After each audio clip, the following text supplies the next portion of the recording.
YouTube can be an amazing career, and it's something a lot of people dream of doing nowadays. But with the power of social media and the internet, one mistake could instantly end that career. And today, guys, we're going to be taking a look at 10 YouTubers who killed their channel in seconds. And guys, make sure you drop a like on this video, or a meteor is going to crash in from outer space and destroy your phone. You don't want that to happen, so make sure you hit that like button. Let's see if we can hit 500 likes on this video. And real quick, I just want to let you guys know that we have an Amazon gift card pinned to the top of the comments on every single video. Guys, all you got to do is make sure you like the video, subscribe, and turn notifications on. That we have a really good shot at being one of the first people to the video to get that Amazon gift card. That's all you got to do. And you have to be subscribed with notifications on in order to win that gift card, so make sure you do that. But anyways, let's go ahead and get into this video. Basherverse. Basherverse was a popular kid-friendly YouTuber with over 1.8 million subscribers in his prime, and during his rise he was able to pull around 20 million views a month. But Basherverse was involved in a really serious controversy that completely killed his channel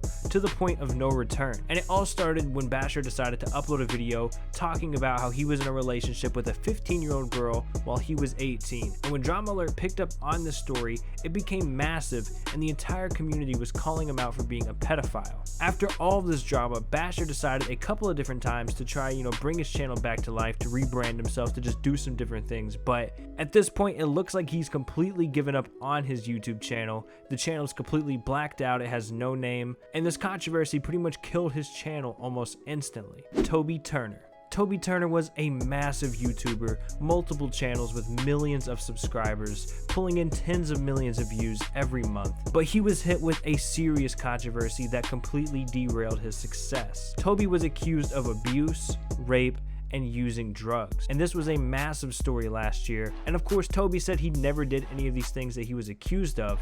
He was never found guilty of anything as well, but this controversy was just so overwhelming that Toby's channel never really made a comeback. Raywilliamjohnson.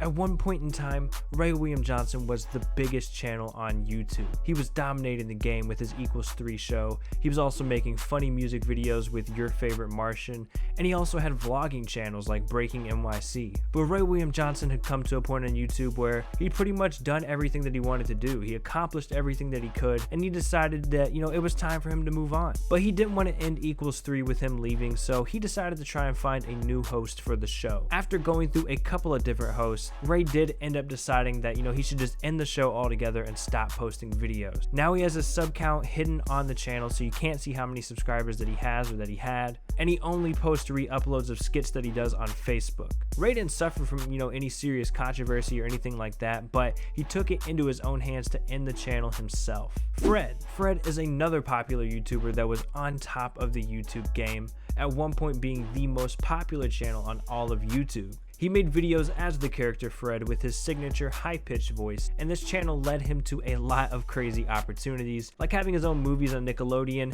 having his own TV show on Nickelodeon. But as Fred was finding the success in these other areas, like TV, his YouTube channel started to suffer. He wasn't posting as much, and then out of nowhere, with just no announcements or anything, new videos started coming out from different people. It was like a kid series, and it just went on for a while, but it seems like most people weren't feeling it, as the channel started to slowly go down in views, and eventually the posting just stopped, leaving the Fred channel in a limbo. Sourcefed, now this. Sourcefed was a pretty popular channel here on YouTube. They had over 1.7 million subscribers. They had a few different channels branched off from Sourcefed as well, like Sourcefed Nerd, for instance. But it seems like people really enjoyed the channel Sourcefed, not necessarily because of the videos that they made, but the people that were on the channel. They had really good personalities on the channel. It was just something that people kind of, fell in love with. They could relate to it, and I think that's why Sourcefed was so popular. At least that's why I like Sourcefed. I really liked the people that were making the videos. That was until the channel was sold and transformed into a whole new brand.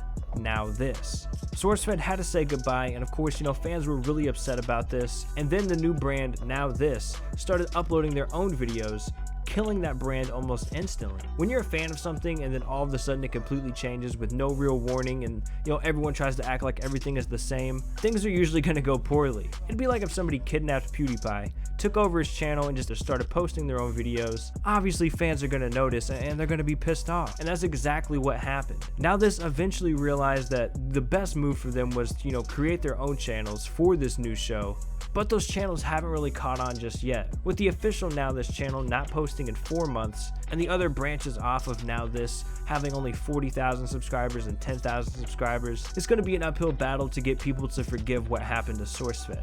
Sam Pepper. Sam Pepper was a popular YouTube prankster with over 2 million subscribers, averaging millions of views a month, but one controversy stopped his channel in its tracks and he never really recovered. The controversy that surrounded Sam was when Sam filmed a prank video where he would go up to random girls and pinch them on the butt. He uploaded this video and people started freaking out, saying that Sam was sexually harassing these girls. He was being called out by a ton of big YouTubers claiming that he was sexually harassing these girls, but like most prank videos on YouTube, this prank was actually fake. He didn't just walk up to random girls and pinch their butt, he planned it out beforehand and faked the prank. But Sam put himself into another dilemma when he didn't want to admit that it was fake because he was worried that people would stop watching his videos if they knew they were faked. This entire controversy had a massive effect on his channel that he never really recovered from. He hasn't uploaded in 5 months, and to this day he's still losing subscribers. XJaws. XJaws was one of the biggest Call of Duty channels back in the day. Although he never hit 1 million subscribers, back in his prime he was one of the biggest gaming channels. But XJaws was also involved in a little bit of a controversy. During his run on YouTube, XJaws started using Adderall, and it seemed like it became a problem. Personally, I remember watching a video back in the day of him talking about like his Adderall problem. But it doesn't look like that video exists anymore on YouTube. I wasn't able to find it, but it's still pretty common knowledge that XJaws was abusing Adderall. And to be honest, I'm not sure if him using Adderall is what played a part in him, leaving his channel, but XJaws just stopped uploading videos out of nowhere about 4 years ago. And he's tried to make a comeback a few different times recently here on YouTube, but it doesn't seem like he's as passionate about it anymore. He never really sticks to uploading videos. I think it could have something to do with, him not enjoying Call of Duty like he used to. And with his channel losing subscribers daily, it looks like it's going to be, pretty difficult for him to make a comeback. Shay Carl. Shay Carl is one of the OG YouTubers. He's considered YouTube royalty by many. He was one of the first people to really do, the family daily vlogging, and he's been around on YouTube for over 10 years. But Shay was involved in a pretty serious controversy recently that had him completely abandon the internet. Shay was actually exposed on Twitter by a cam girl when she posted DMs between the two, showing that Shay was saying some pretty vulgar stuff to her, even though he has a wife and a family. Since this happened, Shay deactivated his Twitter, stopped posting on YouTube, and just completely disappeared from the internet. Alright, these next two are a little bit different. These are two YouTubers that nearly killed their channels due to some controversy, but they were able to, make a bounce back, and it didn't have a huge effect on them in the long run. Tmartn. Tmartn is of course a massive Call of Duty YouTuber, and I'm sure most of you guys are familiar with the controversy that he was involved in. Basically, he was promoting and using a CSGO gambling site, making videos gambling on this site without ever disclosing or letting viewers know that he actually owns the site. This site was also owned by Pro Syndicate, but Tmartn took the majority of the hate when he posted a couple of different videos that really didn't help him out. When the controversy first broke, he made a video claiming that these accusations, they were all lies. He was really frustrated and angry that people were lying about him, but more information came out, and it turns out that Tmartn did own this website. He ended up deleting that video, and he put out an apology video, and that video was not well received. People felt like he wasn't being genuine in his apology, and he ended up deleting that video as well. Now, the main Tmartn channel is still suffering, but I think that's really due to Call of Duty being, pretty much dead the last few years. Tmartn did learn to just ignore the controversy and that the hate will go away if you ignore it, and that strat worked for him, as his second channel is still doing very well, pulling in over 25 million views a month. The Gabbie Show. Just like with Tmartn, the controversy surrounding the Gabbie Show didn't kill her channel, but it definitely affected it for a few weeks, and I'm sure most of you guys remember the controversy surrounding the Gabbie Show and Rice Gum. Basically, the Gabbie Show came up to Rice Gum trying to film him at a party on Snapchat. Rice Gum was, I guess, in a bad mood or something at that time and just wanted her to leave him alone. She kept filming him on Snapchat. Rice Gum took her phone, smashed the phone, and left the party, and then the Gabbie Show ended up Snapchatting saying that Rice Gum had hit her. And it was this initial thing of her saying that he hit her that had everyone against the Gabbie Show at one point. Now, of course, Gabbie's fans were 100% supporting her, and Gabbie had a ton of support during that time, but Rice Gum was able to turn this entire situation around because of the way that she worded it. Rice Gum, of course, dropped his diss track on the Gabbie Show saying, "I didn't hit her." One of the biggest videos ever on Rice Gum's channel, and that definitely affected the Gabbie Show because Rice Gum's fan base is massive. They're very loyal, they're dedicated, and whoever Rice Gum goes after, his fan base goes after. So this controversy really hurt Gabbie's channel at the time. It seems like it was stressing her out personally. She had a lot of different things going on at that time. She was having some skin condition where her skin was breaking out at the exact same time.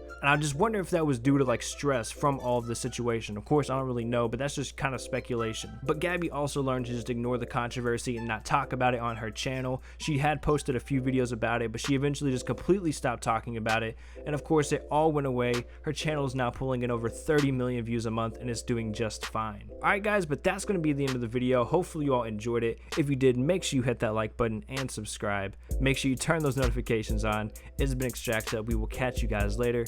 Peace out.